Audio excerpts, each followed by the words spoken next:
તો આ લીમખેડા જે હાઈવે છે, ઇન્દોર અમદાવાદ હાઈવે, એના પર જબરજસ્ત એક્સિડન્ટ થયો છે. એક 6-7 ગાડીઓનો. આ એક ટર્બો છે, જોઈ લો. આ એક મોટી ગાડી, બીજી તારવાળી. આ સેન્ડિંગનો એ છે, જોઈ લો. આ બી એની કન્ડિશન.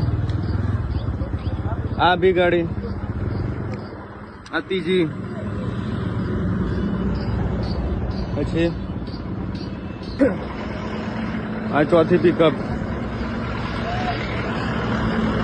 આ પાંચમી પિકઅપ,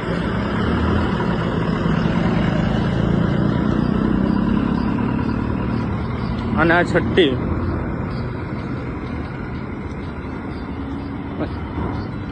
આમ ટોટલ 6 ગાડીઓનું એક્સિડન્ટ થયું છે. તો બધાને મારી એટલી